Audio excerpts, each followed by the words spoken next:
ولمن خاف مقام ربه جنتان فبأي آلاء ربكما تكذبان ذواتا أفنان فبأي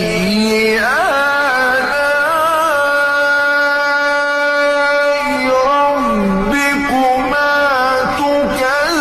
تكذبان فيهما